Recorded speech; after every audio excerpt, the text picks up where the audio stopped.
অবশেষে global super league দিয়ে প্রত্যাবর্তন করলেন সাকিব আল হাসান। ব্যাটার বল দুই বিভাগে আলো ছড়ালেন মিস্টার 75। টসের এদিন আগে ব্যাট করে সেন্ট্রাল ডিস্ট্রিক্টসের বিপক্ষে মাঝারি পুঁজি পায় তার দল দুবাই ক্যাপিটালস। এরপর বল হাতে নৈপুণ্য দেখায় স্পিনাররা। সব মিলে গ্লোবাল সুপার লিগে সাকিবের পারফরমেন্স এবং ম্যাচের ফলাফল নিয়ে বিস্তারিত রিপোর্ট।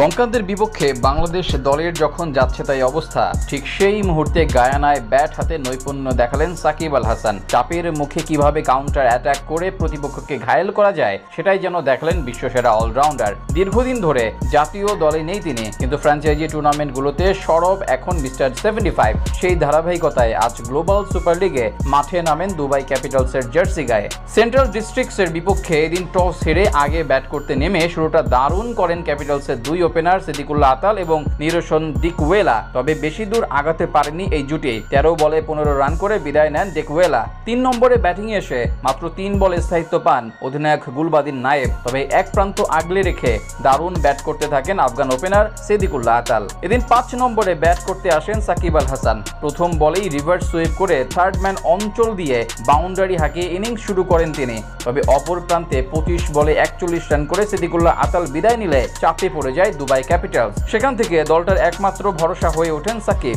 জেসে বোটানকে সাথে নিয়ে বেশ ভালোভাবে ইনিংস মেরামত করতে থাকেন তিনি। মাঝে অবশ্য একবার জীবন পান সাকিব, সেটা কাজে লাগাতে ভুল করেননি কোনোভাবে। 34 বলে হাফ সেঞ্চুরি পূরণ করে শেষ পর্যন্ত 7টি 4 ও একটি ছক্কার সাহায্যে 37 বলে 58 রানের ইনিংস খেলে দুবাইকে এনে দেন 165 রানের লড়াকু পুঁজি।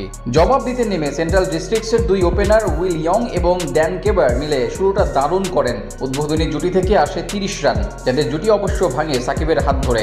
পঞ্চম ওভারে বল করতে এসে প্রথম বলেই টাইগার অলরাউন্ডার স্পিন ভেলকির ফাঁদে পড়ে এলবিডব্লিউ শিকার হন ইয়ং। তার কাছ থেকে আসে 16 বলে 19 রান।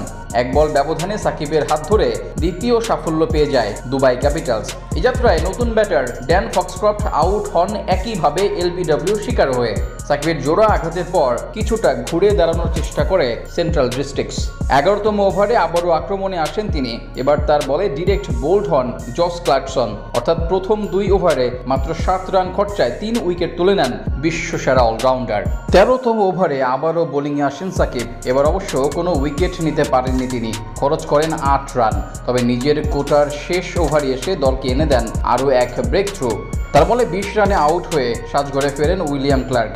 শেষ পর্যন্ত 4 ওভার বল করে 13 রান দিয়ে 4 উইকেট নিয়ে নিজের কোটা শেষ করেন বিশ্বসেরা অলরাউন্ডার। এদিকে ততক্ষণে ম্যাচ চলে আসে দুবাই ক্যাপিটালসের হাতে। বিশেষ করে সাকিবের অলরাউন্ডিং পারফরমেন্সের সামনে আর মাথা তুলে দাঁড়াতে পারেনি সেন্ট্রাল ডিস্ট্রিক্টস। অর্থাৎ জয় দিয়ে মিশন শুরু করে দুবাই ক্যাপিটালস।